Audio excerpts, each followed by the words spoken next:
Welcome everyone to the CDO magazine series of one-on-one interviews with CDOs, data leaders, and key influencers. I'm your host, Robert Lutton, Vice President of Sandhill Consultants, and I'm coming to you today from Toronto, Canada, working with the CDO magazine, MIT CDO Symposium, and the International Society of Chief Data Officers. Today, I have the pleasure of introducing Bob Parr, the Principal with KPMG and the Chief Data Officer of KPMG US Advisory Service or Advisory Office. Welcome, Bob. Robert, great to be here. It sounds like this data concierge role is new ground, and it's as this is a new term that you have coined, it's probably new ground for many CDOs, and they may not have even thought about it. Could I maybe ask you to expand a little bit more about that? Perhaps, talk about the skill set of what this human may bring to the table and what they would do. Could you maybe expand upon that for us?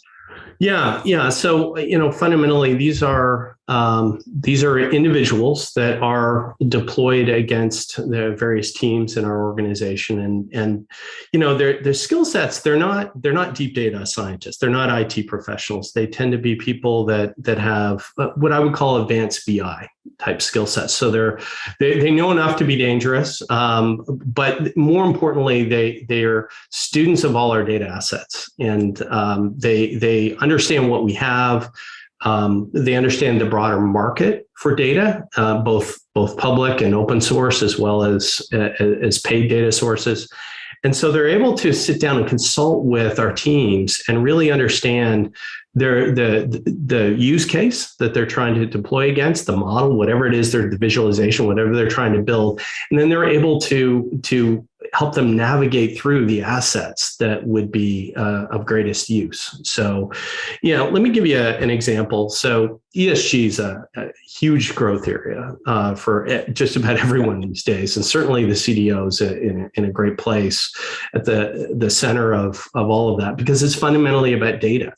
And so, we've had a team's focus specifically on this, and so they'll work with one recently that was looking at the physical collateral and underwriting valuation of assets, and of course they need access to things like wildfires and floods and big wind events, and so many data sets that go into this modeling. And so the concierge was able to sit down with those teams, unpack the required data, match it up against what we had, and where we didn't have data, start the process to acquire it and shield them from all the procurement and legal and other consultation that, is a part of that whole process. So their bottom line, they're able to do a lot more quickly and get a better end product. So it's a very consultative, it's almost like an internal consultant to our teams. I was just going to ask that. Obviously, being a student of advanced BI, would you see for CDOs that may be looking to kind of bring on this role internally or to their organization, would you see this person coming from the internal of the ranks or an external resource with that external experience that can sort of jump into the fray? What's your thoughts on whether internal or external?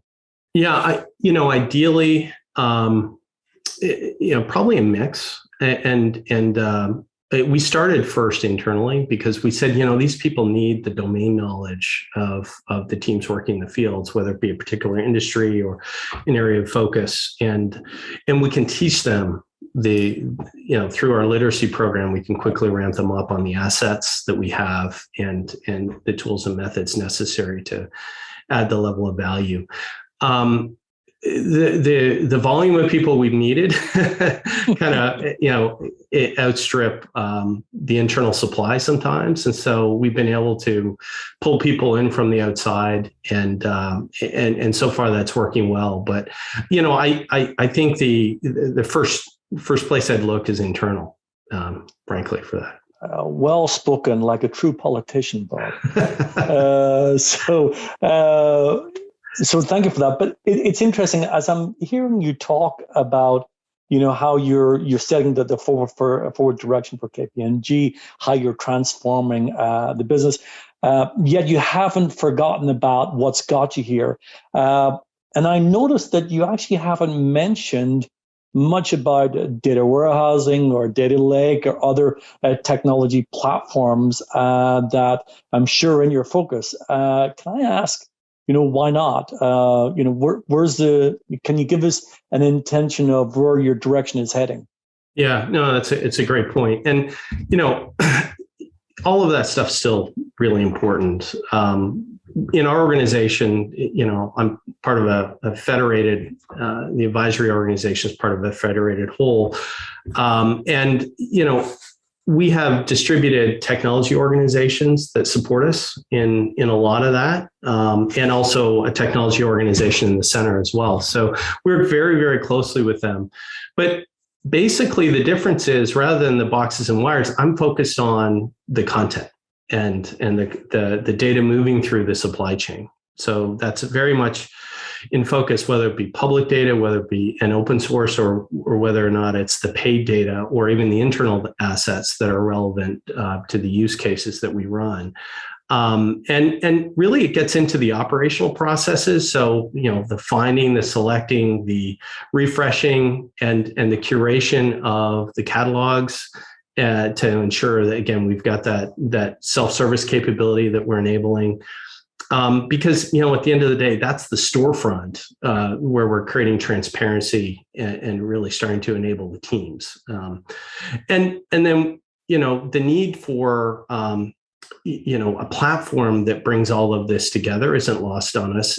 Rather than build it, we're more the requirements of connecting it all together, because there are many different software packages and technology components that come together, all the way from acquisition, exchanges, all the way through to the catalog itself, and then the deployment of those assets as needed into almost a protected bubble that houses all the client confidential information. So that whole flow, the experience, the requirements, the operating processes to populate it, to keep it clean, curating it, that's all within my domain. But it's very much a hand in glove effort with our technology group.